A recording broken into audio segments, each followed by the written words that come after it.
CBS Sports Eye on College Basketball podcast, where we sometimes discuss camel fighting, dodo birds, and leaky black. Matt Norlander is here with me. If you watch it on YouTube, be Brandon Davies. Smash that like button. And if you haven't yet subscribed to the CBS Sports College Basketball YouTube channel, please also do that while you're here. Let's get into it. We're obviously coming to you a little earlier than normal on a Sunday because of a light schedule in the sport today. On some level, I recognize very disrespectful to Sundance Wicks. If Wyoming upsets Texas Tech this afternoon, rest assured we will make up for it somehow, some way. But we wanted to go early today and wanted to start by taking a fresh look at the power conferences now that we are basically 4 full weeks into this season. Norlander, the thing among the things I wrote this weekend is that based on the way I measure things, regardless of what a computer might say, I don't think any conference is off to a better start than the Big Ten is off to this season. Do you agree or do you want to argue about it?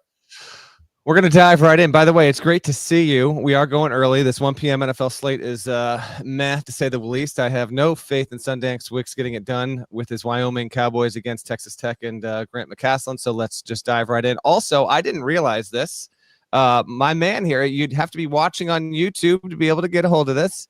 He's rocking a new mic stand. You're not messing around. That might be a new mic. Is that a new mic? And I think it's a new camera. Are you going brand new on everything? They sent somebody to my house and they took all my stuff and they put all new stuff in.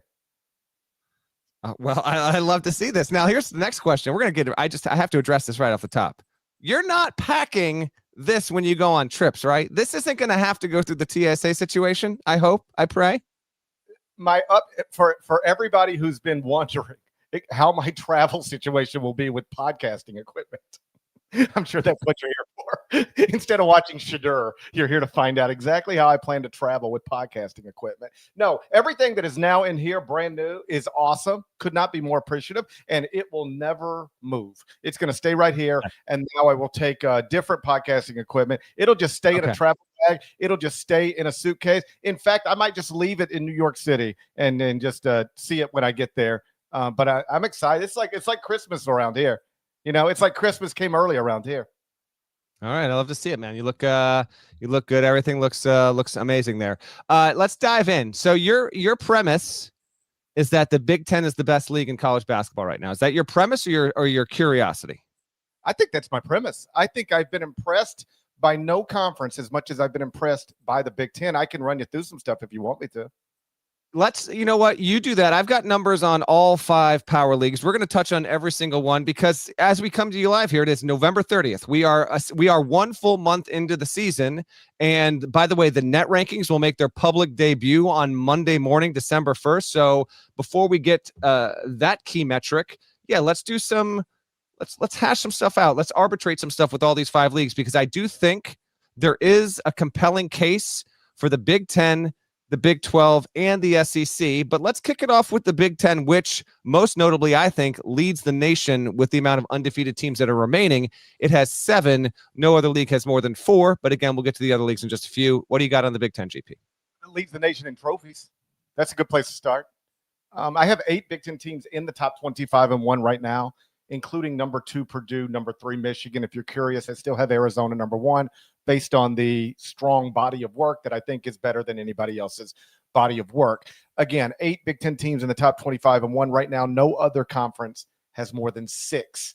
Purdue is undefeated, won the Baja Mar Championship. Michigan, undefeated, won the Players Era Festival. USC, undefeated, won the Maui Invitational. Iowa, undefeated, won the Acrisure. Nebraska, undefeated, won the Hall of Fame Classic. Michigan State and Indiana, they don't got trophies, I don't think, but they both are still undefeated. All of those schools are in the top 25-1. And then there's Illinois, which is only 6-2, but also in the top 25-1. Both losses are to teams ranked ahead of them, UConn and Alabama. They've got to win over Texas Tech. We'll see if Sundance Wicks gets one a little later on today. So still top 20 in the computers, still top 20 in the top 25-1. Again, that's just one way to chop this stuff up. I know you've got others, but based on the number of trophies already won, the number of zeros in the loss columns, the number of teams in the top 25-1, I think the Big Ten has had the best opening month of the college basketball season. I would have the Big Ten slightly number 2 right now. I have the Big 12 number 1, but let's stick on the Big Ten. So right now, the Big Ten is 107-25 overall. That win percentage is .811. It is second in the country to the Big 12. As I mentioned before, 7 unbeaten teams, although it should be noted that Indiana, USC, Ohio State, Nebraska, Penn State, all have yet to play a top 50 opponent. So some of the Big Ten's record is influenced by the fact that a good portion of its league is yet to play a legitimate opponent, if you will. Teams with at least 3 losses. The Big Ten has 4 of them. Maryland, Rutgers, Oregon all have 3. Minnesota has 4. Versus ranked opponents this season, the Big Ten is 7-8. They're not alone in being under 500. Guess what? Every single Power 5 league is under 500 against ranked opponents this season. But the Big Ten is 7-8. It doesn't have the most wins against ranked competition. That is the Big 12.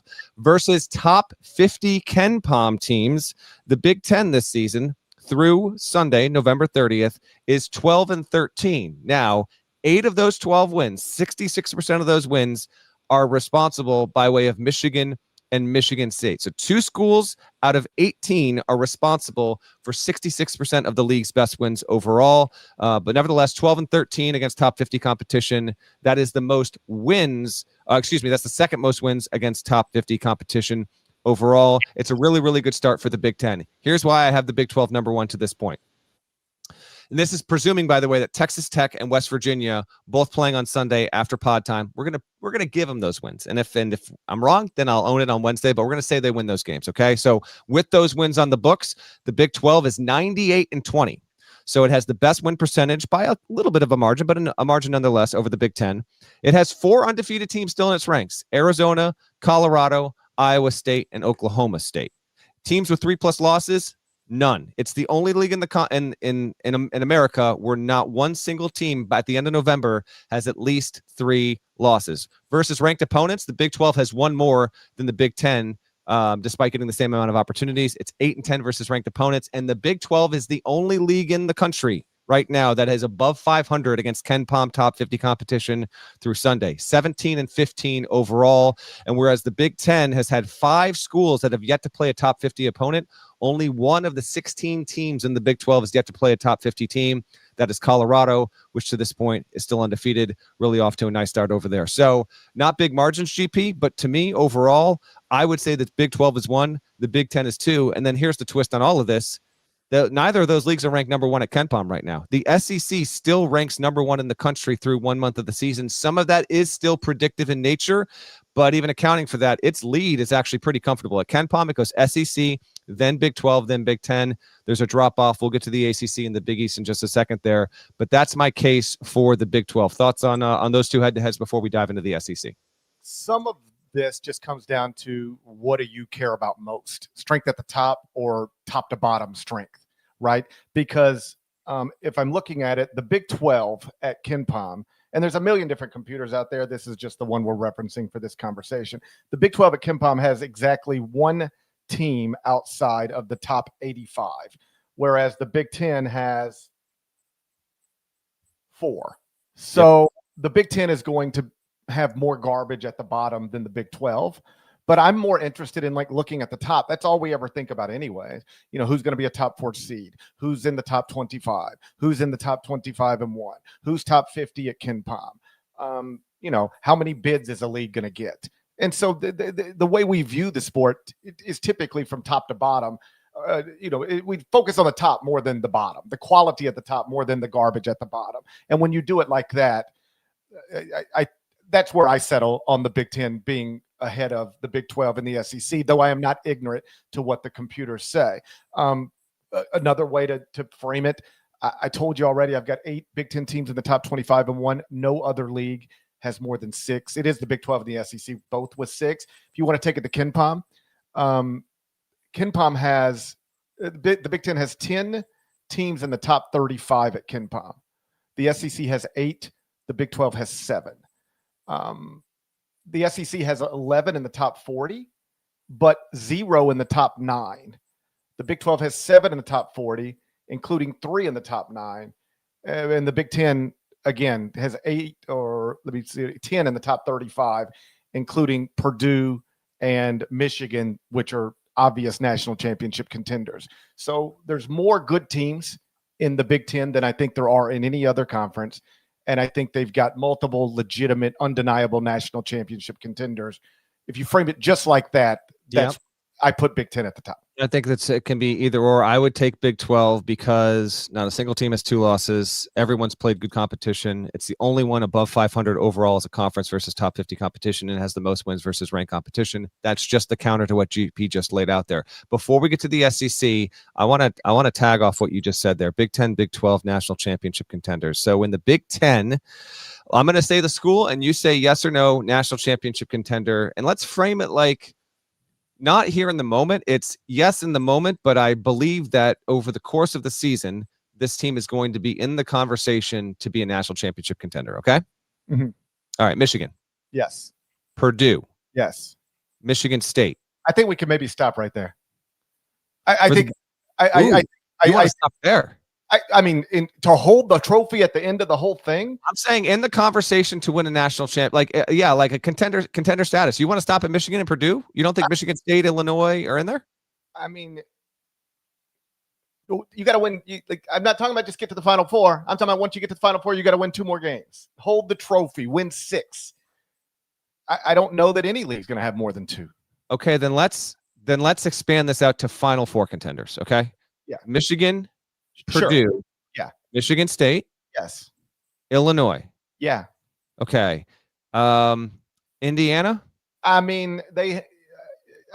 Yeah, I guess. I mean, I'd like to see them. I'd like to see them get a little deeper into their schedule. Indiana hasn't. Yeah, Indiana has not played a top 50 opponent yet. I'm not there on Indiana personally. Yeah, but they are 7-0. I do have them ranked. They're in. The computer numbers are strong.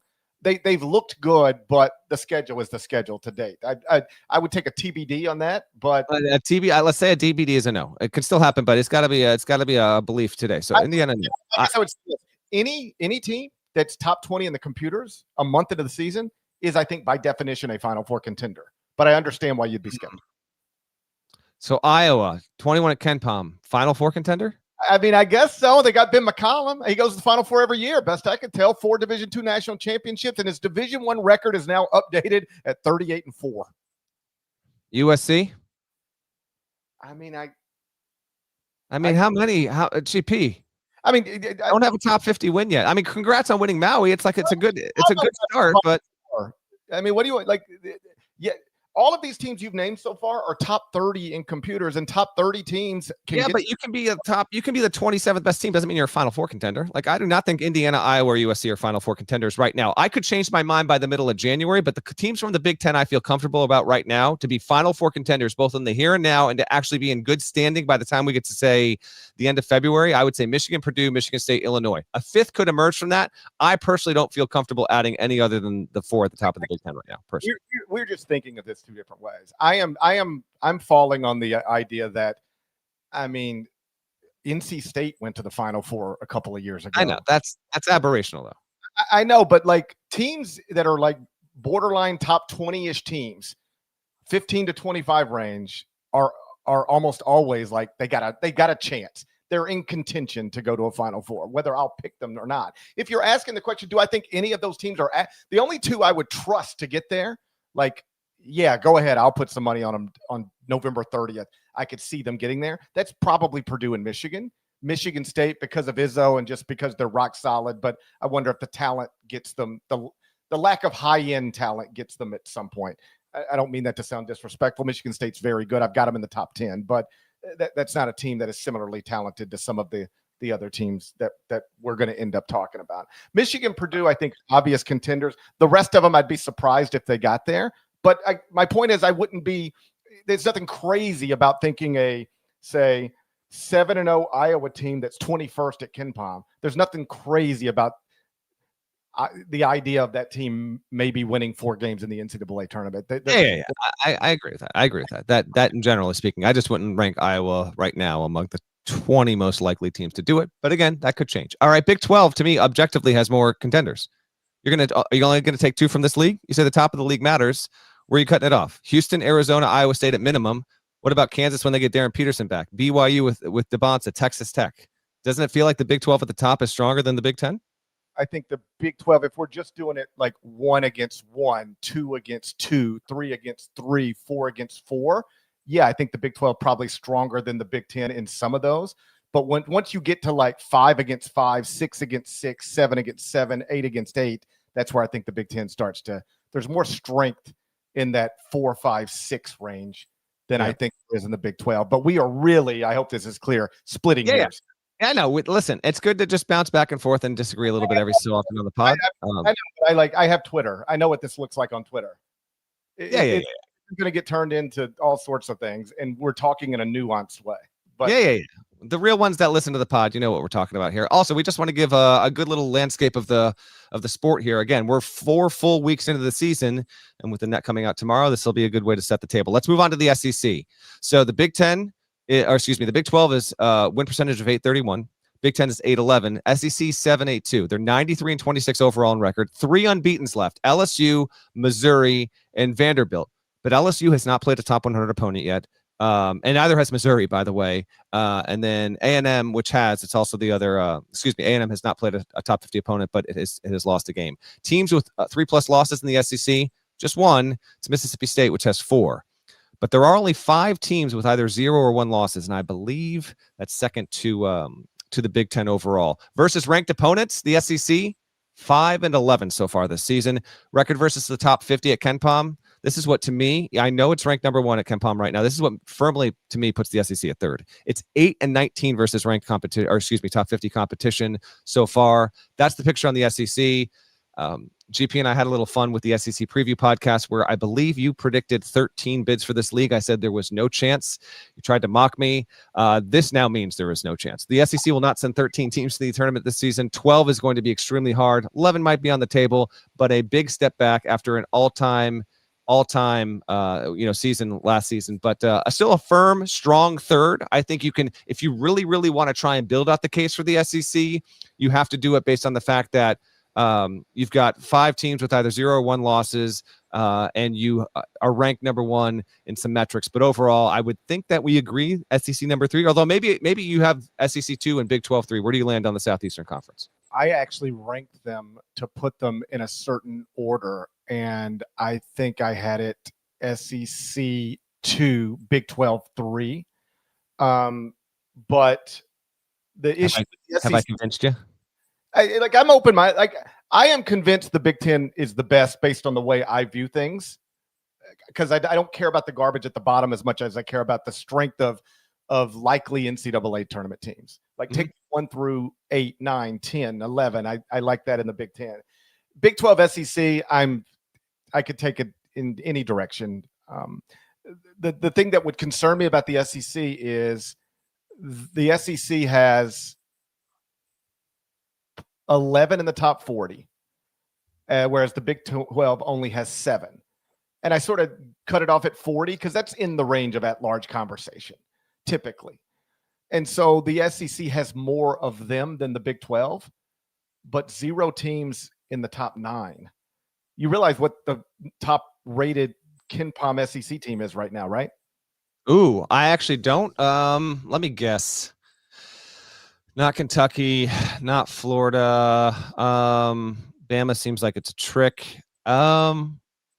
Tennessee. I feel like I should know it, and I don't. Hold on. Let me think through this. What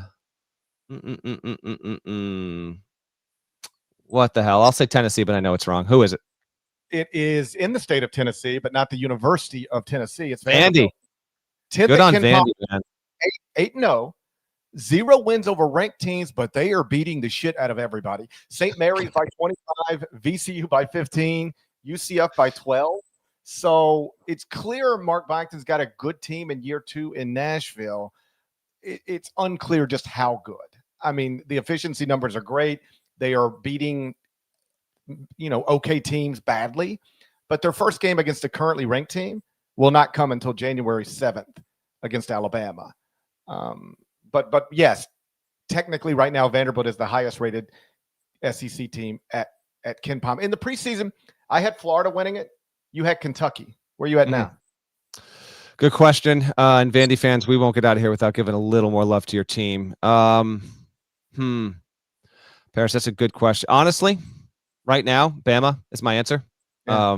And that is informed by Jaden Quaintance, who I think is still expected to return for Kentucky at some point. That timeline still remains to be determined. And then Jalen Lowe's situation, I think I've said on the show, I picked Kentucky to win the SEC with the idea that Jalen Lowe would be one of the 5 or so most valuable transfers in the entire country and would be a game changer as a true point guard with that offense. Now he's got the shoulder issue. His availability is completely unknown. So with that new information and context, I would give you Alabama. But I would also say between Vandy, Kentucky, Tennessee, Bama, still throw Florida in there. I won't toss everything out on Auburn yet.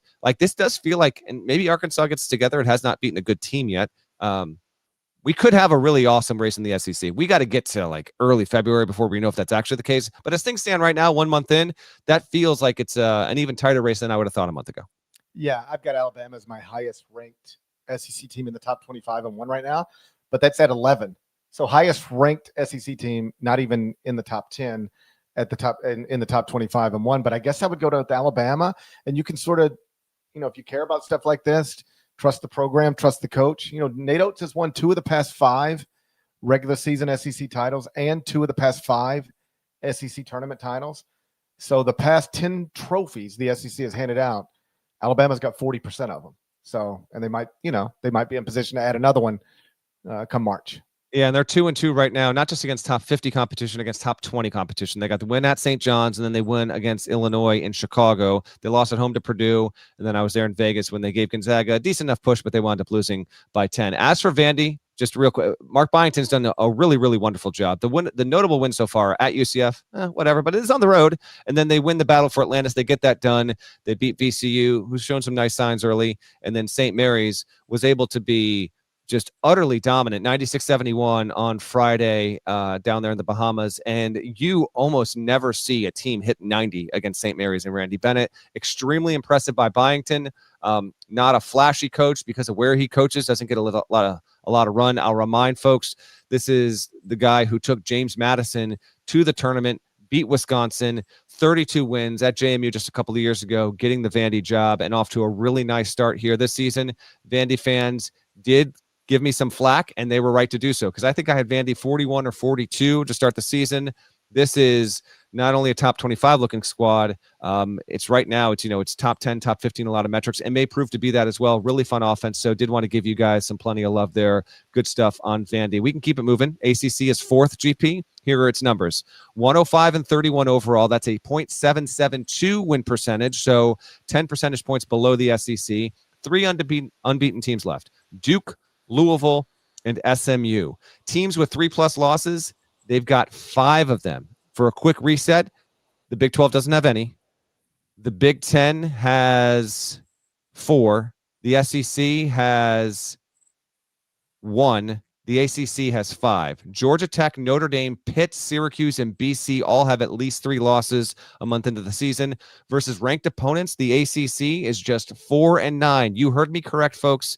There are 4 ranked wins through the first 4 weeks for this league, unfortunately, and versus the KenPom top 50, it's not any better. 10-18 overall. So the ACC actually has more wins than the SEC versus top 50 competition, but the bottom of the league is what brings it and drags it down overall versus the SEC.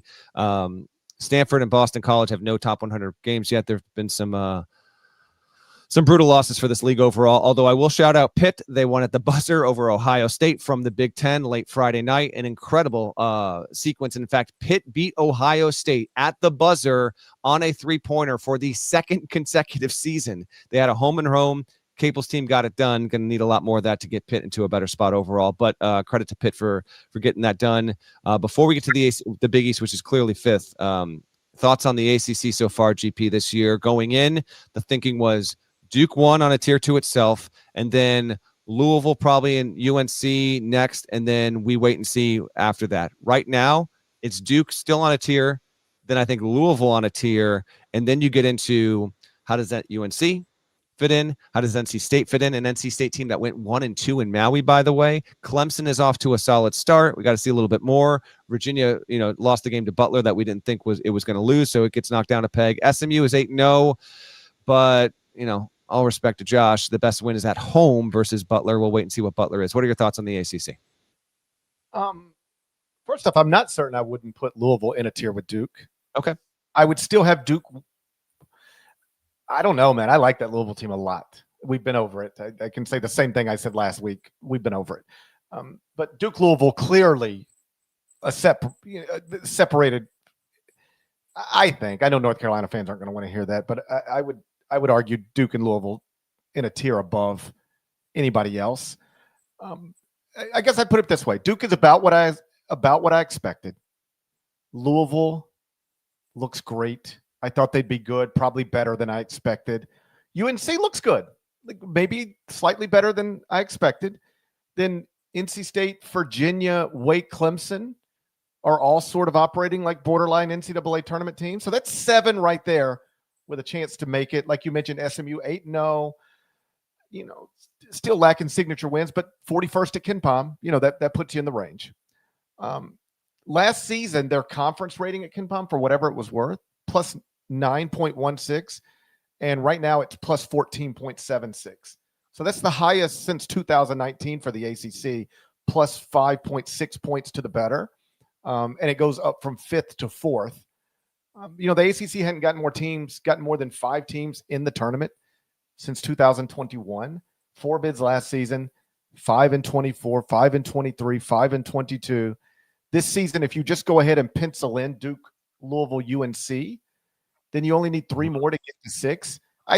The ACC is still notably behind, I think, the SEC, Big 10, Big 12, but is better than it's been in years, and I would think is going to get more NCAA tournament bids than it's gotten in years.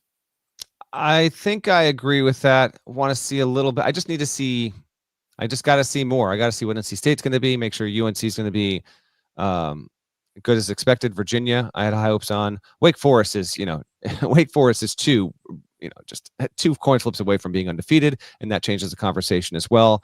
Miami off to a solid enough start, but the bottom is a problem, man. Georgia Tech is bad. Boston College is bad. Pitt got the win to a stave off being a 4-4 team. It's 5-3 right now.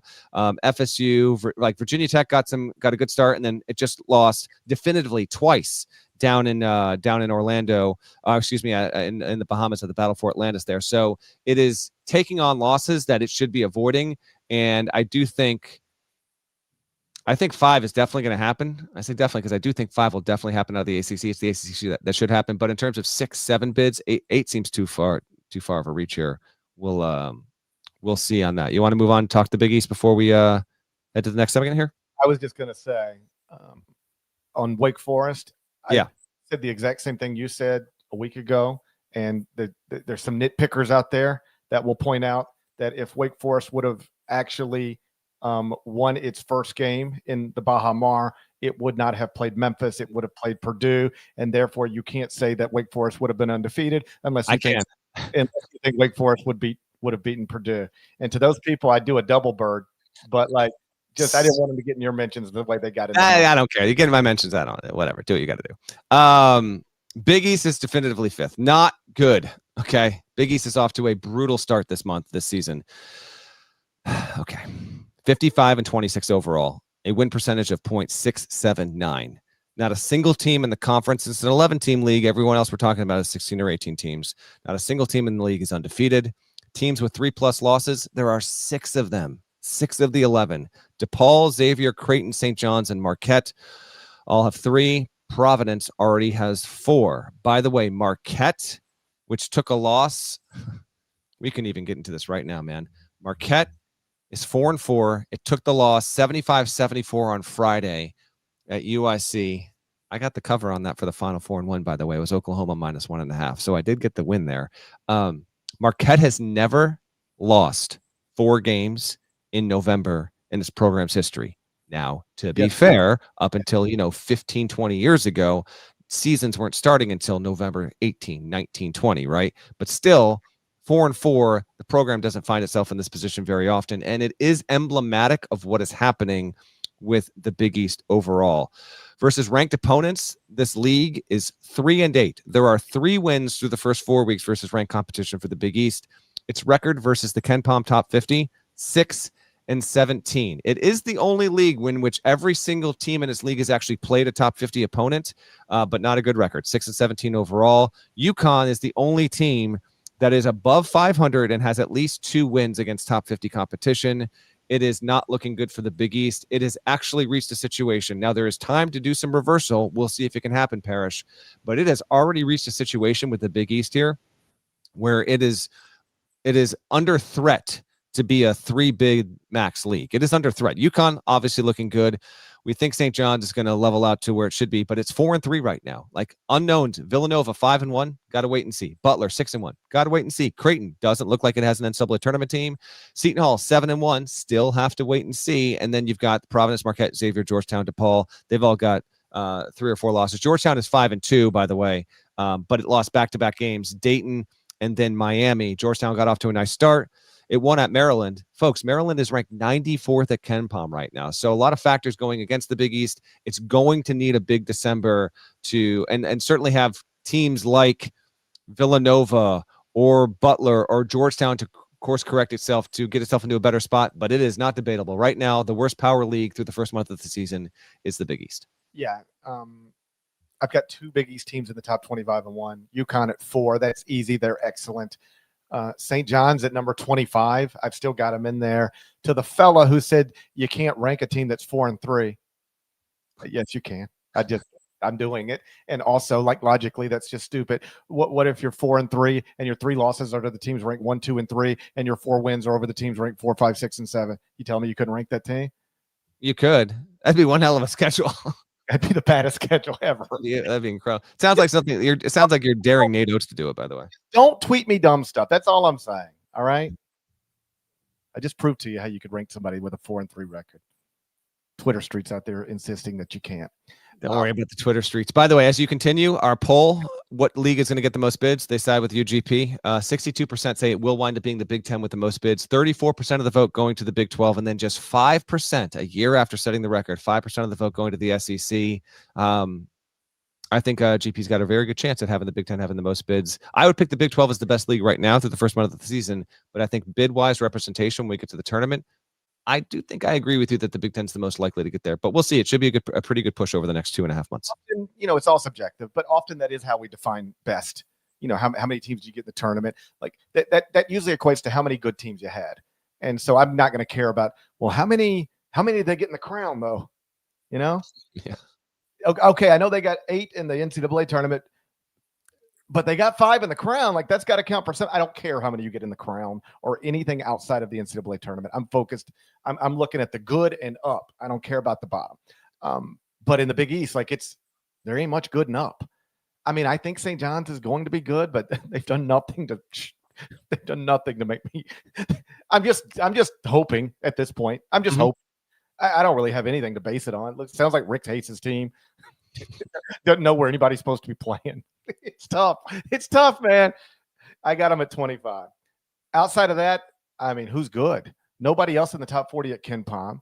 You say 3-bid league, and I agree with you just because somebody else will emerge. Yeah.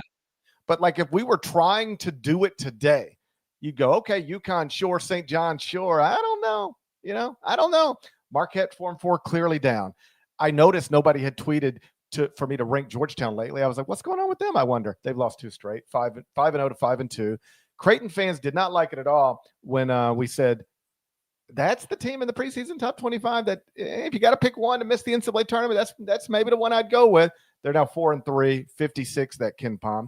Villanova is 5-1, nice record, but no good wins, a loss to BYU. Butler 6-1, 43rd at KenPom. That's good. Beat Virginia, lost to SMU. That's good for Butler, but it doesn't guarantee anything NCAA tournament-wise quite yet. TBD on them as well. So, yes, on UConn, obviously. St. John's will get there one way or another unless they pull a North Carolina from a few years ago and just completely go the wrong direction. Somebody else will emerge as the 3rd best team in the Big East. And then, man, that might be it. That really might be it. Could be a long season, but December's big. A lot of matchups, including starting this week. We'll get to those in just a little bit. But that's a hearty A block, by the way. Big time stuff. Hope you have enjoyed the review there through 4 full weeks of a lot of good non-con play. We got plenty more to come. But GP, I'd say there was one major result. Although there might be a Big 12 team that I want to sneak in some love on too as well. But what should we get to next? I think there's at least one notable game to touch on. Let's go back to Was it Black Friday? I guess it was It was Black Friday. I've lost all sense of what day of the week it is, but it was Black Friday. Man, I don't know what day it is anymore. Yeah. I don't think Lane Kiffin knows what day it is either. You know what? Lane Kiffin's not getting out of this episode without a little talk as well. We'll try and shoehorn that in before we hit end on the record too. UConn 74, Illinois 61. We'll talk about it next. First, let's get a word from our partners. This isn't just combat. It's cinema. Ready or not, here I come. Let's go! Are you not entertained? The new home of UFC, Paramount Plus. Final score, UConn 74, Illinois 61. Terrace Reed started and played 15 minutes. Braylon Mullins came off the bench, made his season debut, played 10 minutes. So the Huskies are 6-1, headed to Allen Fieldhouse for a showdown with Kansas on Tuesday. What do you got to say about UConn that you hadn't said before? What do I got to say about what? What do you have to say about UConn that you haven't said before? Oh, okay. The way you said that made me feel like you were suddenly on UConn's staff and I had said something bad about them or something. They're coming at me. Oh, no. Trust me, if you said something bad about UConn, somebody from up there going to call you. You don't have to worry about it. You'll get phone calls. This was an impressive win. And by the way, it doesn't have to be something bad about UConn. It just has to be something that somebody twists up incorrectly about UConn, and then your phone rings. It's wild. Keep it moving. UConn gets the 6-1. Good all-around effort, enjoyable game. A complete aside, I understand why, given the schedules and how these buildings work, this has to happen, but it just looks ridiculous for the sport that you turn on a game on a Black Friday and you see two college teams going at it and they're playing on an NBA cup court. And that's what happened here at Madison Square Garden. Just looks weird as hell, but it is what it is, I guess. Malachi Smith had his best game in a UConn uniform. Getting Reed back, yeah. Getting Braylon Mullins to make his debut, sure. They're working him in. Even Hurley said afterward, they're on something of a minutes count, and they'll still be on a minutes count for the Kansas game, but it's going to be upped. But the fact that you had Malachi Smith play as well as he did, 3 of 3 from three-point range, that's the kind of stuff where you're playing non-conference opponents and they're viable NCAA tournament teams. And are you getting some production from guys that aren't going to be your best player or your second best player, or your third best player, but they come up in a big spot in a big game. So or you hope down the road, at some point in January and February and even March, okay, they've been in a spot, they've got the confidence, they can do it. I thought that was a big time deal for UConn with Malachi Smith. We saw that earlier in the season with Silas Demery in the BYU game. They got that as well. Caravan hit some big shots, and it was a quality win at Store South for the Huskies in advance of what will be a very tough game, obviously upcoming. We'll get to that in the next segment as we preview a loaded Tuesday. As for Illinois, it's 6-2. Alabama's the loss in Chicago, and then the UConn one here. They beat Texas Tech at home. They've got a break. We'll talk about it on Friday's show. They play Tennessee. I still think that Illinois is going to be one of those teams that is truly capable of beating just about almost anyone on a given night, but it might wind up it's got a tough schedule. It's going to be in a very tough league. And if I'm really projecting out, Illinois could be the kind of team that's winds up with a 3 or 4 seed, but is capable of making the Final Four and getting into a title game. But they're going to take on a heavier loss volume overall. They don't force the issue with their defense quite as much as I'd like, and I know Underwood agrees. Talked with them about it in the preseason. In this game in particular, UConn did have 10. They leveled out in turnovers, but I feel like they have the length, particularly with that starting five. I mean, Boswell's Boswell's been a stat monster, but he's a little bit undersized. I guess he's strong. He's just not tall. But everyone else in the starting lineup is 6'6" or taller. And then the guys off the bench, Hummerkraus is 6'9", Big Z 7'2". Petrovic is a little bit more slight, but they've got the size to be a little bit more disruptive overall. It was a quality game. Wish it was a little bit closer. It was really, really hot to start, and then UConn just pulled away, and they get themselves a good non-con win. So UConn at this point is 2-1 against its biggest opponents, the home game against Arizona being the loss. Yeah, of the Big Ten teams that I have in the top 25 and 1, Illinois is the only one with multiple losses, but that's just schedule induced. They schedule Texas Tech, they schedule Alabama, they schedule UConn, Tennessee, Missouri. They challenge themselves. I give Brad credit, and as long as you don't lose to bad teams, keep losing to teams that are ahead of you in the rankings, I'm not going to punish you too much for that. And so, obviously, it doesn't get any easier, or maybe it does get slightly easier from UConn to Tennessee. Perhaps it does get slightly easier, but it doesn't get easy because they go on Saturday to Nashville to play the Vols. So, but yeah, I'm not worried about Illinois. I think they're going to be, a top 25-ish type team all season long. And with UConn, it's just nice to see them whole. Like, I know that they eased Terrace back into it, obviously easing Braylon into it. This is not unique to basketball in the NBA. Typically, first game back for people is going to be on a minutes restriction. I don't know that UConn had anybody on an actual strict minutes restriction, but they obviously didn't play a lot of minutes. Like, whatever game UConn's got scheduled for the second week of February, if healthy, Braylon Mullins and Terrace Reed will both play more minutes than they played against Illinois. But I think it's a great sign that you're sitting here and two of your key guys can play limited minutes and you still handle another top 25 team by double digits. Like we've said all preseason and throughout the first month of the season, UConn is going to have a real chance to win a third national title in a 4-year span. Dan and that staff have put together another excellent basketball team, and they look the part. Only other result I want to touch on real quick before we look ahead, GP, is what went down Friday in San Diego at the Rady Children's Invitational, and kind of on both ends. TCU beats Wisconsin to win that 4-team MTE. Remember, TCU beat Florida on Thursday. We talked about that on Friday's show. And then they went and they got it done in convincing fashion. Wisconsin loses. So real quick on Wisconsin, 5-2. They weren't competitive against BYU.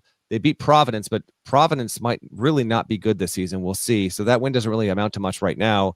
And then they're pretty handily beaten by the Horned Frogs in that game. And credit to TCU, which did play some really solid defense, but in the game, Wisconsin just looked like it was John Blackwell, a little Nick Boyd, and then just nothing else there. So we wait and see on that with Bucky. That's a team that seems to be just a little bit in flux. They've got a game Wednesday against Northwestern at home that you would think they can get on the right side. TCU's the bigger story because they're developing a weird resume. Don't know if they're good or not. They opened the season with a random 4-point loss at home to New Orleans, okay? And then they nearly take out Michigan on its home floor, on TCU's home floor. So they were 2-2 to start the season. But they beat Florida, and it was a good game, but they beat them by 4, and then they beat Wisconsin convincingly. So Horned Frogs are anywhere from 40 to 60 right now in a variety of predictive metrics. Wanted to at least give them some credit. This is a program that is very easily lost in the shuffle. We'll wait and see on if they're good or not. But as we talk here on Sunday afternoon, a lot of that stuff in Black Friday is starting to kind of fade from view. At least wanted to give them some love. We'll see. Well, beating Florida and beating Wisconsin could wind up being two extremely valuable quad one results that get TCU into the tournament. That maybe tilt another bit in the Big 12's favor. So they got it done there, and they were the third most likely team to win that event. But it wasn't Florida that won. It wasn't Wisconsin. TCU beat both of those teams to get it done on Friday. Yeah, I mean, I could probably look it up. I wonder if anybody's got a resume as weird as this one through the first month of the season, where you've got two top 30 wins and a sub 180 loss. I think they're the weirdest, but don't quote me on it. Yeah, like I don't know that anybody else is going to have 2 wins as good as those wins and a loss as bad as that season opening loss. If you care, 50 at that Ken Palm right now. We will look ahead to the next couple of days. Next on Monday, I ain't got much for you. On Tuesday, incredible. And I chopped this up one way. I'm sure I'm not the only person to do it, but even I had to go back and count it a couple of times just to make sure it was right. I'll tell you what I'm talking about. We'll do it next. First, let's get one more word from our partners. When you need your sports news all the time, we've got breaking news to bring to you. CBS Sports HQ gives you a snapshot of all the sports that matter to you. When you need your sports in a snap, find it on CBS Sports HQ, streaming free anywhere you are. Okay, let's look ahead to the next couple of days. On Monday, exactly 0 currently ranked teams are in action. There is a Big 5 game, if you care, between Villanova and Temple. Beyond that, not much for our purposes. Tuesday, we get the good stuff. Undefeated Iowa at undefeated Michigan State. Big Ten play gets underway. So that's tremendous. Tennessee at Syracuse. That's orange versus orange. And then How about this trio of games? Do you know what I'm about to say? I know the trio, but let me what I guess you're about to say that it is It's not quite 6 blue bloods, but it is 6 of the most prominent schools, and all of them have a national championship in the past 13 seasons. You're on the right track. Okay. Okay. I'll give it a trio of games. On Tuesday night, we get Florida at Duke, UConn at Kansas, North Carolina at Kentucky. This is Florida at Cameron Indoor, UConn at Allen Fieldhouse, North Carolina at Rupp. This is awesome. It's beyond that. It is glorious, particularly coming off of the November stuff, feast week, so much on neutrals. We get it. But man, to go from that smash cut to this Parrish in these historic venues with these programs, like if you're dialed in right now on Sunday or listening to this podcast on Monday and you didn't quite realize it, you need to tell all your friends, tell all your family it's a ball night, because this is a stud Tuesday slate, GP. I would say tell your enemies too. Tell them all. Tell your enemies. Tell your family and tell your enemies. Tell your ops. If you got any ops out there, FaceTime your ops and tell them Tuesday is a ball night. Florida at Duke, UConn at Kansas, North Carolina at Kentucky. I will watch those teams play each other anywhere, but man, I'd rather it be in these places than neutral court places. 3 games featuring 6 of the best programs in America in road home environments. Here's my point. Those 6 teams that are going to play in those 3 games on Tuesday night have accounted for 16 of the past 21 national championships. Boom. That is insane. 16 of the past 21 have been won by these 6 schools that are playing 3 games. They're matched up against each other on Tuesday night. Since 2003, UConn has won 5. It goes back to 2003. And if you want to say like 2003, Syracuse is playing on Tuesday night, but I don't want to include them. I think it's better if you just frame it this way. These 3 games, these 16. You can up it with 2 more since 99. No, 3 more. I liked it better this UConn 99, Duke 01, and Q's 03. I'm not saying you have to, but you can say 3 of the past 26 or 19 of the past 26. Okay. So I stopped at Syracuse wins in 2003. After that, okay, sure. UConn has won 5, which is just the craziest. UConn has won 5. Florida has won 3. North Carolina 3. Duke 2. Kansas 2. Kentucky 1. Added up 16. 16 of the past 21 national championships have been won by these 6 schools. You can actually, sorry, I'm just teasing this out because I didn't put all this together. Hold on. UConn is 17 in 99. Michigan is 18 in 2000. Duke is 19 in 01, and Syracuse is 20 in 03. So it's 20 of the past 26, or 25 national. No, is it 25 or 26? That COVID year always messes me up. Almost every team that won a tournament in the past quarter century plus is playing in a notable game on Tuesday night, with the 3 most notable being UConn at Kansas, Florida at Duke, and North Carolina at Kentucky. By the way, for TV purpose, if you're trying to figure out, okay, I hear you talking about these games and you haven't looked at the schedule, this is the order they are played in of all the stuff that GP mentioned. 7 Eastern, Peacock, Iowa at Michigan State. Peacock. 7 Eastern, ESPN2, Tennessee at Syracuse. We've had this discussion before. Maybe it was a year ago. I prefer the Syracuse tint of orange to Tennessee's tint of orange. I think you agree with me on that. 7:30 Eastern is Florida at Duke, ACC SEC Challenge. And then you've got, I want to get this all in order, UConn at Kansas, 9 Eastern, approximately ESPN2. You've got UNC versus Kentucky, 9:30 Eastern on ESPN. Did I miss a single game? Is that all of them? I feel like I might have missed one in there. Can't remember. By the way, like 6 weeks ago when I was looking at the schedule, maybe not that long ago, but it was before the season started, I was like, I don't know if I'll get to see Purdue for sure before, mid-January. So they play at Rutgers. Maybe I'll go to that game. I am not going to Rutgers on Tuesday to see Purdue at Rutgers. That's not happening. This slate is too good. Still have never been to Jersey Mike's Arena, but I will not be ending the spell there. Purdue also plays at Rutgers. Braden Smith could have an insane game, but unfortunately that matchup isn't at the top of the list. Okay, Parrish, rank the games for you. Watchability, the 6 you mentioned, or the 5 you mentioned, most to least, even though they're all amazing. How would you rank them? What's number 1 for you? If you could only watch one game Tuesday night, not knowing the outcome, what are you tuning in for?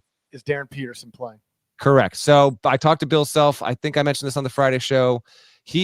I think behind the scenes, they know if Darren Peterson is playing or not because he was supposed to get evaluated on Friday. Self wanted him to get a practice in at least before this game.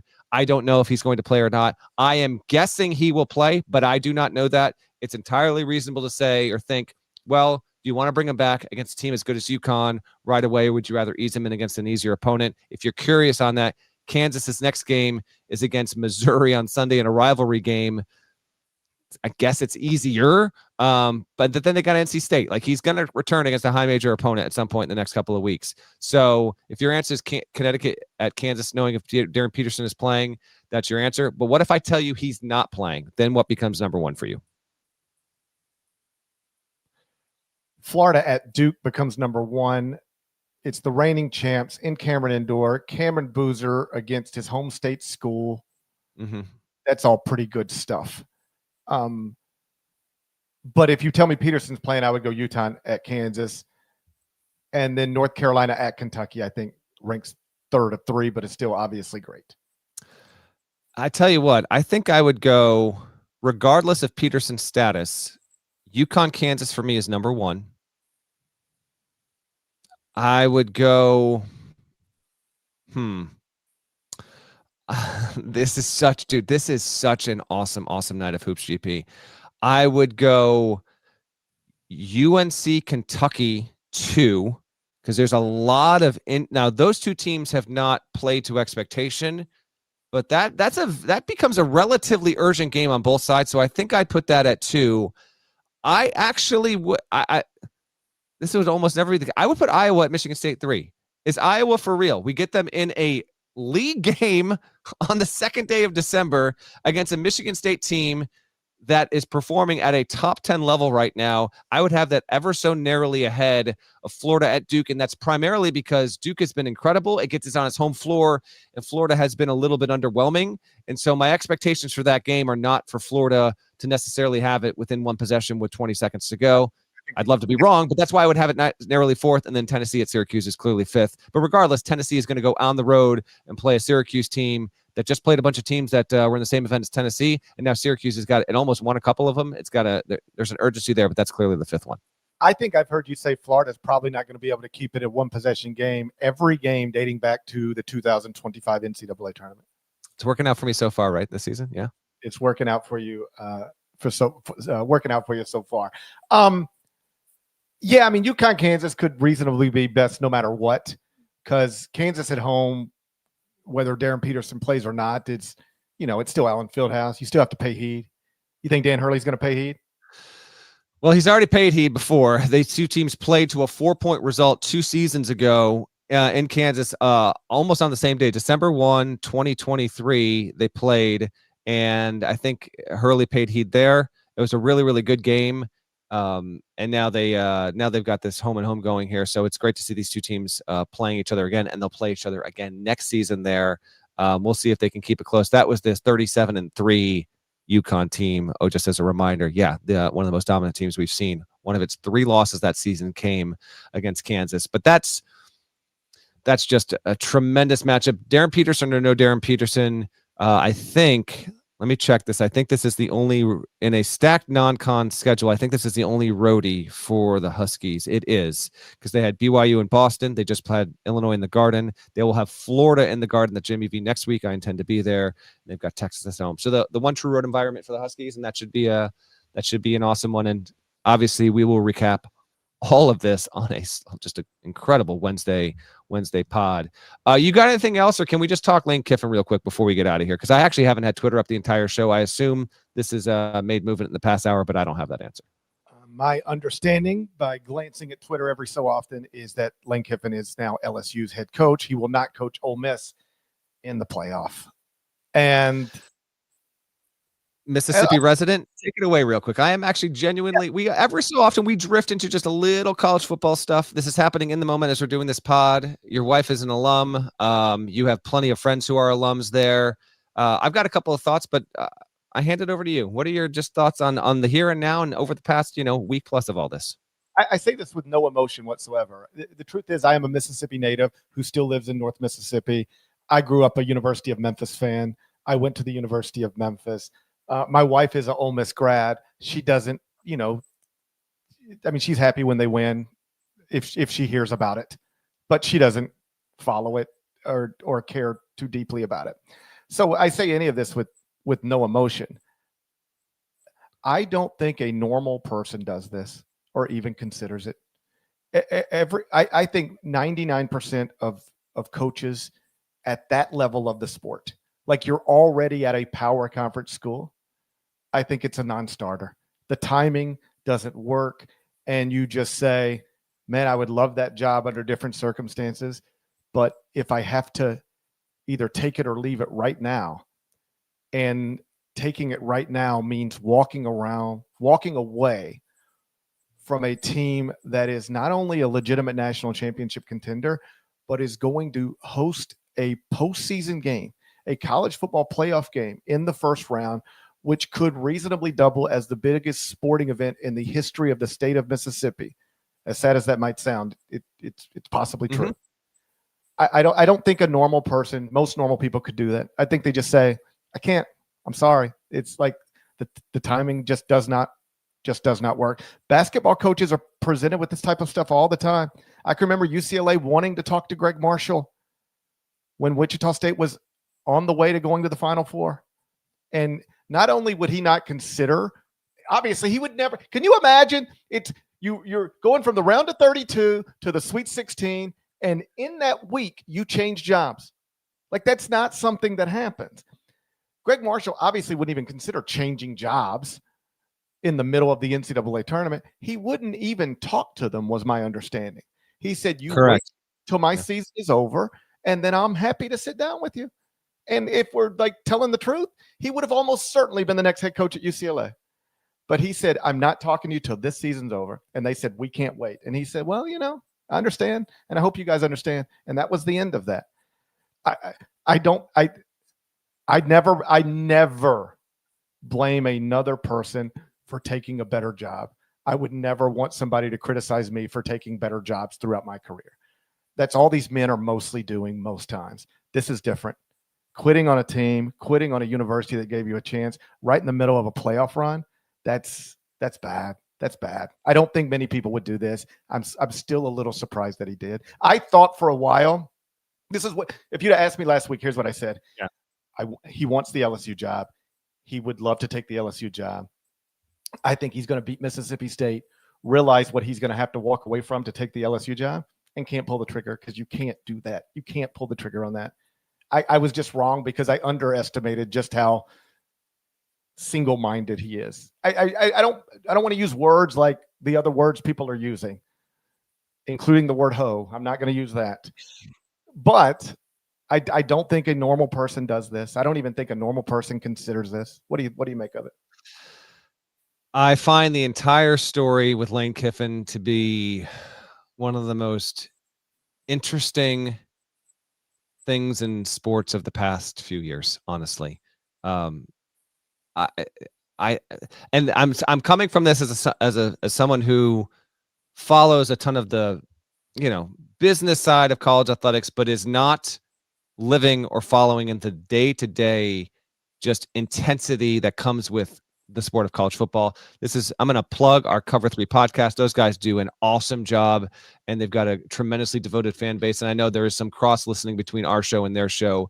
Please go find Bud, Chip, Danny Cannell. I think there's another guy on the show. I can't remember. But follow them. They do really, really great work. I'm going to shout out my guy Fornelli, fellow Bears fan. We're just reveling in the 9-3 season right now. Josh in our private chat says Tom Fornelli. Josh, it was a joke. I know that Fornelli's on the show. Have you ever started doing that, like naming people, and then you really do get stuck? Oh, like I did it one time. I was like, yeah, and I'll be on set tomorrow with so and so, and it was like, oh no, I don't know who the other person is. Yeah. But anyway, so my view on this is kind of being is at some remove, not just from living in SEC territory. It's just not living day by day with college football. So a couple things. One, when Brian Kelly left Notre Dame for LSU, that immediately had really weird vibes and reception to it. And Kelly never really outran the oddity of him taking that job. And ultimately, they didn't win enough, and that's why he got fired. But there was a thrum constantly connected to that he couldn't outpace. I'm getting similar pulsations off of this with Lane Kiffin. He's a really, really good coach. That LSU job is considered top 3, top 4 in the sport. I get all that. But sometimes the nature in which you take a job in college athletics almost seems to affect, separate to how good of a coach you are, how good you do with that particular job.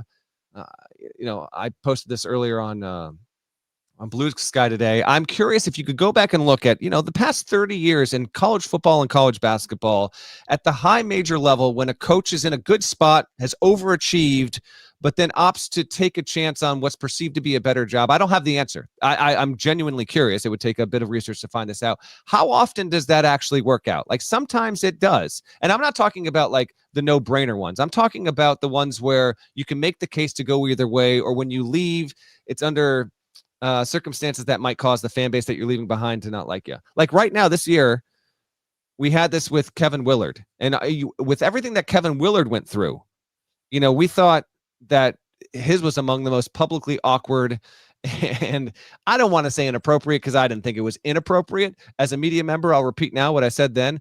I will take any coach on the record saying anything that gives us things to talk about and is a real insight into their honest mind as possible. And Willard did that. Lane did not do that here.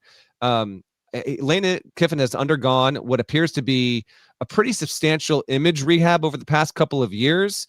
And now, by nature of saying, I'm going to take this LSU job because on some level, I feel like I have a much better chance at having a better coaching career. I'm just going to toss all this Ole Miss stuff to the side. It feels borderline crass. And, I appreciate you saying what you said, GP, because I think sometimes on some of these issues, I might have a little bit more of an older, not sentimentality to it, but I don't know how to phrase what I want to say here, but he's got a team in the midst of its best season ever. And now he is walking away. I haven't checked the stuff that's transpired in the past hour when I know there's been a team meeting. How much of the staff he's taking away, how that actually should, would, or won't affect how Ole Miss gets seated in the CFP is a very real conversation now that Lane Kiffin has put upon that program and the committee. Are you trading that? Are you ever going to have a season that is ever as good or feels as high as the high as you are right now feeling with Ole Miss and what you have done for that fan base and that region?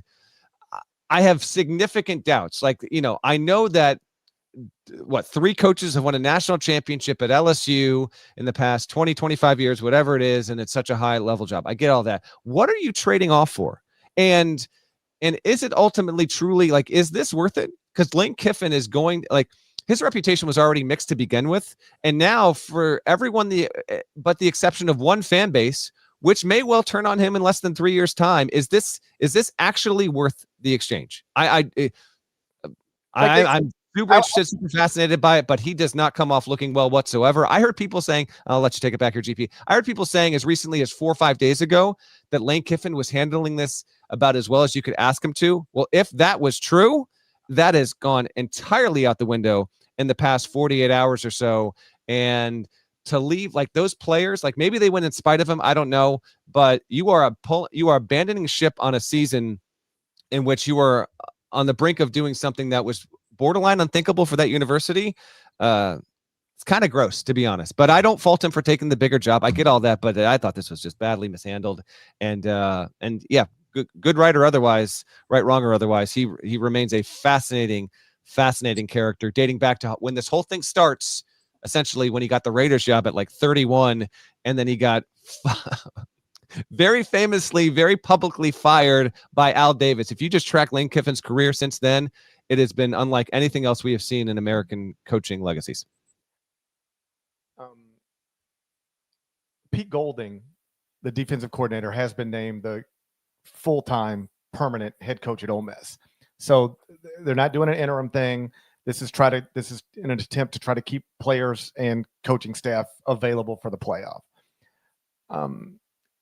You mentioned how the committee will view this. Hunter Yurachek is the Arkansas athletic director. and he was talking about this last week publicly and said that Ole Miss would not be punished by the committee, in his opinion, if Lane Kiffin were to leave before the playoff, which is fine, but like wrong. I mean, it's an impossible situation because on one hand, Parrish, my thought is this is not the players doing whatsoever, and they do not deserve to get punished. Like, this is entirely on Lane Kiffin. But on the other hand, if you are a committee and you are evaluating and you do not have your head coach anymore, let alone any other potential staff members, how can you not say that affects where they should stand in the seating? There's no right answer to it. No wrong answer, I guess. But the players don't deserve to have their seating knocked because Lane Kiffin said, see ya. That's a valid argument that I'm open to. When I say wrong, what I mean is inconsistent. Because just 2 years ago, Florida State lost its quarterback. And Correct. they punched Florida State. Yeah. And it's the same logic. Hey, Mike Norvell, those other Florida State players, they didn't do anything to deserve that. They were still undefeated. But the committee looked at it and said, man, you're not the same team. You don't have that guy. So how can you look at Florida State and say you're not the same team without your quarterback, so we must punish you? And then look at Ole Miss and not apply the exact same logic. Ole Miss is not the same team without Lane Kiffin. I mean, just that's if it didn't matter whether Lane Kiffin was there or not, you wouldn't have 3 schools trying to make him the highest paid coach in college football. All right. He matters. So I'm glad for Ole Miss's sake that they will not, at least according to Hunter Yurchik, be punished by the committee, but it's logically inconsistent to what they just did with Florida State a couple of years ago. Like you, I don't blame, and at the risk of repeating myself, Lane or anybody else for taking a bigger job. The truth is this could have been much cleaner if Ole Miss was just not as good. Like if instead of being 11-1, they were 8-4, 9 and or instead of 11-1, they're 8-4, 9-3. Then you win the Egg Bowl. You tell your team you're off to LSU. What are you going to do? Miss Ole Miss playing in the Cotton Bowl or something? Like, who cares? That's pretty normal. Once you're eliminated from national championship contention, what football coaches have told us for a while is you're free to go. That's fine. But not while you're still in it. Not while you're still in it. Not while you still got a shot to win the whole thing, a realistic shot to win the whole thing. And I know that some people argue like there could be a group of 5 coach in this college football playoff who still technically has a chance to win the championship and is already going to be off to his new job. And I don't love that either. I don't think that's happening though, right? I'm talking off the top of my dome, but aren't those like John Summerall, right? If he goes to Florida and they have a chance, like I think they're still going to coach with their teams in the play. I could be wrong on that, but I thought there was a differentiation there. So I might be speaking out of line. I don't know that it's understood yet exactly which coaches are going to be allowed to do what and blah, blah, blah, blah, blah, and how long they're going to be able to do it. But I would even listen to that. Like, I think that's different than if you're Ole Miss coming out of the SEC with 11 wins and you're Tulane coming out of the American, where it's awesome that you get that spot. But, buddy, we know you're not really winning the whole thing. At Ole Miss right now, there's reasons to believe they could really go win the whole thing. They will be seeded in a way that suggests they can go win the whole thing. And I really do believe that nothing else matters other than that. It doesn't matter. To me, it wouldn't matter what job I wanted, how much money. I can't walk away in the middle of this while it's still happening. I just can't, period. And I say the same thing, and I'm not trying to make it apples to apples because it's clearly not. But like I talk to my kids about this kind of stuff. Like, hey, you play for this baseball team. It's cool that baseball team wants you to come play for them, but our season is still going on. And you made a commitment and you told your teammates you'd be there. You told your coaches you'd be there, and you're going to see this thing through. And then whatever happens when it's over, happens when it's over. But you're going to see the thing through to the end, as long as you're still playing for a championship. There's a reason why it took till 2025 for a football coach to do this. Some of it is because the 12-team playoff complicates the schedule. You know, some of it is the way contracts are written. There's a lot of reasons we got to this point. It's not all Lane Kiffin. But I do not believe many, if any, other coaches would handle this situation the way Lane Kiffin has handled it. You have, and that's the other thing you mentioned earlier. Like, do you really want people? That would matter to me too. Mm-hmm. For the rest of your life, this is who you're going to be known as. Right now, every fan base in America thinks you're, whatever. You can use whatever term you want to use. And there's one that adores you right now, but they'll turn on you just as quick as they turn on everybody else. And here's the other thing, just sort of play it out. You go to LSU and now you can recruit better high school players. Awesome. Does it mean you're ever going to have a better team than the one you got at Ole Miss right now? Not necessarily. Exactly. And even if you do, okay, you win a national championship at LSU. Yeah, Ed Orgeron did that. Whatever. You'll still be known as the guy who walked away from a championship contender at Ole Miss more than you're known as the guy who did great things at LSU. And oh, by the way, like better jobs don't always, as I just said, give you an opportunity to get better results. I mean, I guess they give you the opportunity, but they don't guarantee them. Why was Chris Mack amazing at Xavier and Right. I thought about this. Yeah. not nearly as amazing at Louisville? Why was Archie Miller amazing at Dayton, not nearly as amazing at Indiana? Shaka Smart kills it at VCU, not so much at Texas. I mean, you want me to keep going? This is sports. Men doing amazing things, coaches doing amazing things at good jobs. Ooh, but I got to take the next one. And It doesn't always work out. Sometimes it clearly does, but it doesn't always work out. There's just no way I would have done this. We can keep talking for another hour. I will always settle on this point. Even if it was my dream to coach at LSU, they made me the highest paid coach in America, and I knew factually I could get a better caliber of football player. All of that is trumped by, but it requires me to walk away from a championship contender, and I will have that regret for the rest of my life. I've already got enough regrets. I don't need to add another one. I'm going to stick it out at Ole Miss, and hey, life's not so bad. I'm living in Oxford making $13 million. And you know what? I might go actually win the national championship. I just couldn't do it. That's as simple as I can say.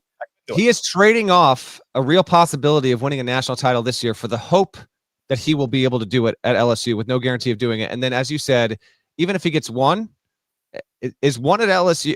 I would argue you might need 4 at LSU to equal 1 at Ole Miss for national championships. You might need 6 at LSU, considering that place. He posted, Kiffin did, since we've been live, and we will wrap in just a second here, but I have to comment on this. He posted a statement here, and he said, I was hoping to complete a historic 6-season run with this year's team, led by leading Ole Miss through the playoffs, capitalizing on the team's incredible success and their commitment to finish strong and investing everything into a playoff run with guardrails in place to protect the program in any areas of concern. My request to do so was denied by Keith Carter, despite the team also asking him to allow me to keep coaching them so they could better maintain their high-level performance, end quote. There's more stuff on that. Dude, you make the decision to do this. You're not coaching the team. You're in league, you're going to LSU, your priorities are already split at absolute best. You are asking for the biggest mess ever if and when Ole Miss were to lose in the playoff as a result of this. Lane Kiffin doesn't deserve to coach the team. Like, it is unfair to the players that they don't have their head coach, but you can't have Lane Kiffin running the program and also being the coach at LSU at the same time. It is untenable. Keith Carter, the AD, I don't know him at all. He made the absolute right call here, and careful what you wish for. This has weird. LSU is known for a place for voodoo in general. This has weird voodoo, juju, the whole thing. I don't like the terms under which he's taking the job. And if you told me he was a vast disappointment relative to what he did at Ole Miss, I would 100% believe you. The way this whole thing is starting just doesn't sit well with me at all. Some people say he's a great coach. Doesn't matter. You get 2-3 years in, you get the players, and they'll be just fine. Maybe, but I don't know. Different situation, but same vibes overall as Brian Kelly. You saw how it all ended, how weird it got at LSU with that. Lane Kiffin is opting into that. Maybe on some level, the two sides are meant for each other. No scenario where I would allow him to continue coaching Ole Miss. In part because it would be wildly unpopular with my fan base, and I'm the one that's got to stick around with my fan base. Buddy, you're off and gone, but I got to deal. I'm stuck here in Oxford, all right, and I got to deal with the fans, and the fans hate your guts right now. And I would be next on the chopping block if I allowed you to continue. That's just one reason. The other reasons are I don't want you around my players, and then you're trying to take. I can't trust you anymore, man. All right. So thank you for your time, sir, but your time has been served. It's time to go. And frankly, like I don't like to make a habit of criticizing other people on television, but I thought that was a bad spot on game day on Saturday morning, where basically the people who spoke about it endorsed the idea of Lane continuing to coach Ole Miss, even if he leaves for LSU, and nobody on that desk pushed back on it. And I think that's a byproduct of you've got too many people on that desk who have too close of a relationship to Lane Kiffin or represented by the same people. But that is where what we were watching on TV did not line up with reality at all. The people on TV were saying, I don't know why Ole Miss just doesn't let him keep coaching. You got to think about the big picture and what's best for Ole Miss. And the whole rest of the world is like, are you crazy? Absolutely not. Bro, you've already screwed this up. Get out of here. If whatever happens next, but it will happen without you. I don't know. I do know why the people on television said otherwise, but that was wrong, and they shouldn't have said that. You can sometimes, say less. One that let's wrap, but I did actually meant to mention this 10 minutes ago, and in the midst of talking about it, I had neglected to. This did happen in college basketball. It was 1989. Bill Frieder was the coach at Michigan. His AD, Bo Schembechler, found out he interviewed and intended to take the Arizona State job. This was in the midst of the NCAA tournament. Frieder was summarily fired, I guess, and then he goes off to Arizona State, to the point of what we've been talking about with all this stuff. Check out Frieder's career thereafter. Steve Fisher takes over at Michigan, winds up being the coach of the Fab Five, all that stuff. Michigan, makes a run there. And so that's the one parallel.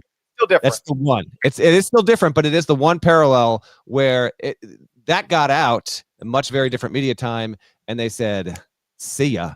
And that's the closest one in college hoops. It's not like Sean Miller leaving Xavier for Texas, although even that one had some quasi-similar vibes in terms of one program for another. But we don't get this a lot. A lot of it's the college football calendar that induces it. But that's not absolving Lane Kiffin for what he's doing. Not blaming the college football calendar for this. You could have chosen to stay on and try and make history at Ole Miss and told LSU, you want me, you're going to wait till the playoff run ends. If that does that make it easy for you because of recruiting and all that, fine, then get someone else. He opted not to do that. He opted in.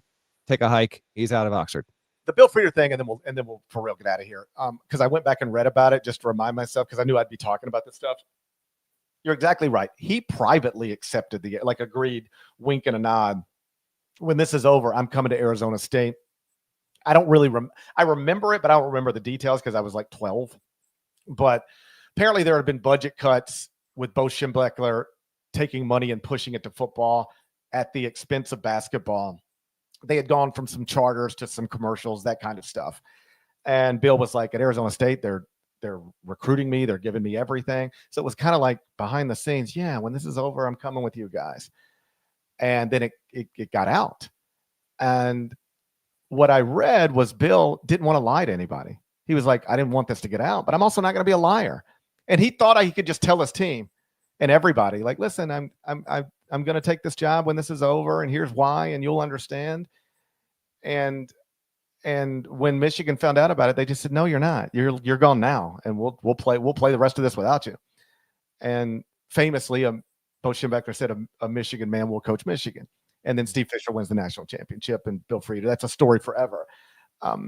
So the difference here is that by the time Lane accepted the LSU job, he knew, if you do this, you're done here. And he chose to do it anyway. Bill kind of accepted Arizona State under the idea of, I'm going to keep coaching through the end of the season. And then it went the way it went. So that's the difference. And if I were Keith Carter, I would quote tweet Lane Kiffin. And I would just quote, an Ole Miss man will coach Ole Miss. Be done. That's all you got to say. And your fans will rally around that. And that'll be now. This is an opportunity for Keith Carter to make himself more popular with the fan base, and the first step in doing that is telling Lane Kiffin to get out of Oxford. Anything short of that would have been a catastrophically wrong decision, if that's a phrase that even makes sense. Let's go. Let's go. Thank you for indulging. It's such a huge story in our industry that I felt compelled to at least talk about it. We had plenty of time on a Sunday afternoon, so if you didn't mind the venture into college football stuff, this has obviously got our industry just a flame right now, because it's wild. So yeah, let's get out of here. I appreciate you, GP, and we'll talk again Wednesday morning to recap a huge Tuesday night.